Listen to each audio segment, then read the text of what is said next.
There really aren't any English language words that convey, you know.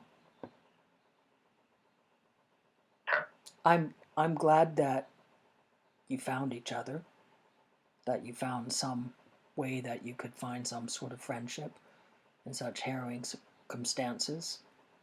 I'm so sad, but I don't. She was just a sweet, sweet little girl, and that's what these people are. And this world just does not need that.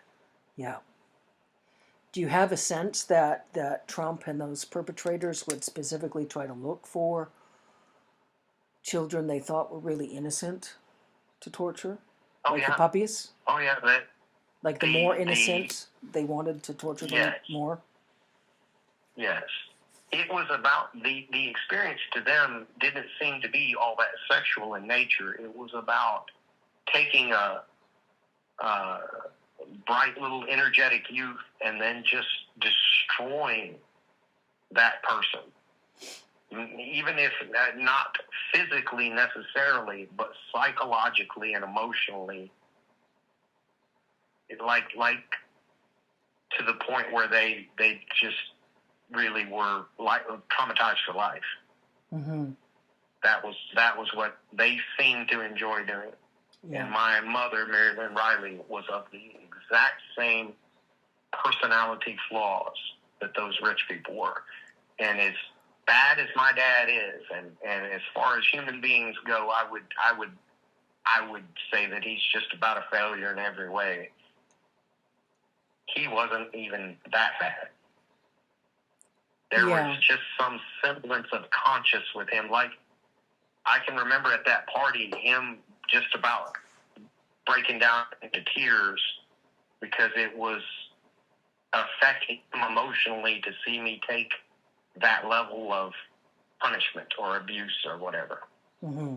So Lynn was a type of person, she would have smiled and laughed and had a really good time. That's who she was.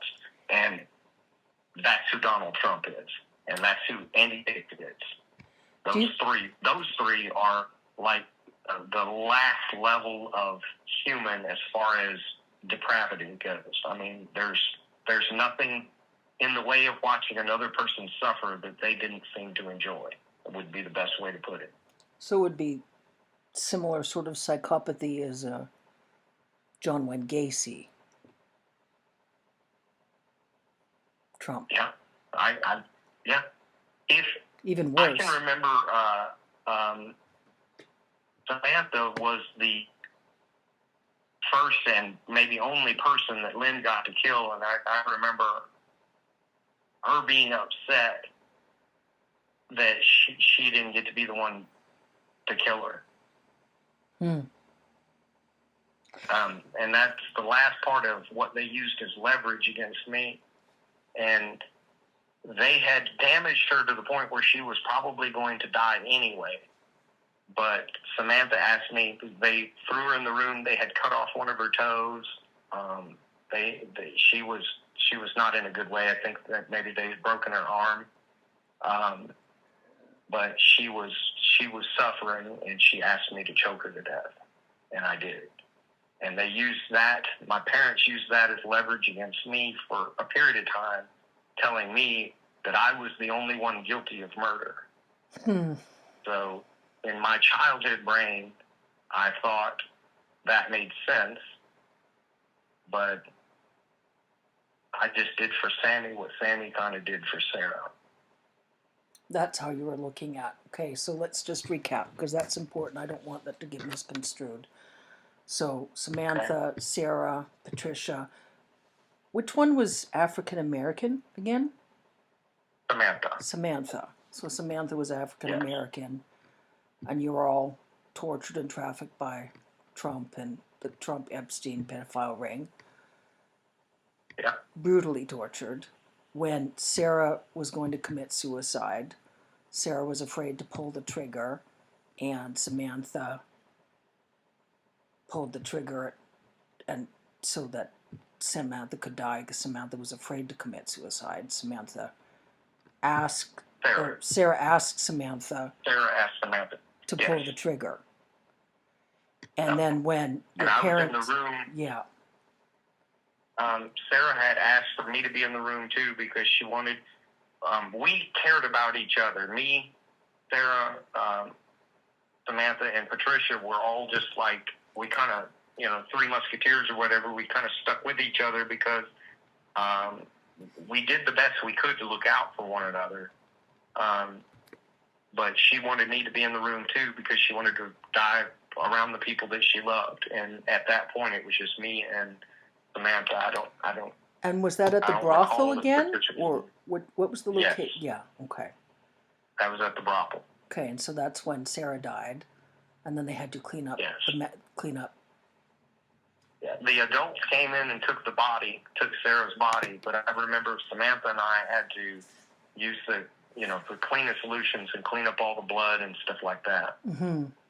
And then when Marie Lynn and William Kyle tortured Samantha almost to death, Samantha was going to die, and then Samantha asked you to kill Samantha, similar that Sarah asked Samantha to kill Sarah.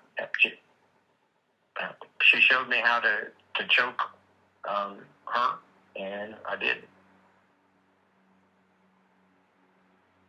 What else did she say? Samantha? Yeah. She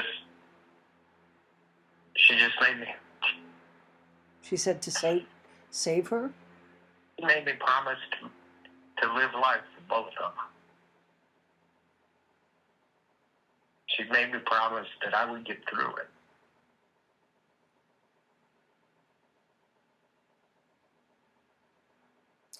What do you think Marie Lynn and William would have done to Samantha if Samantha hadn't have died? They just would have kept beating on her until she was dead. So it's they tortured her for a couple of weeks, probably. A couple of weeks. So they tortured Samantha during a couple of weeks.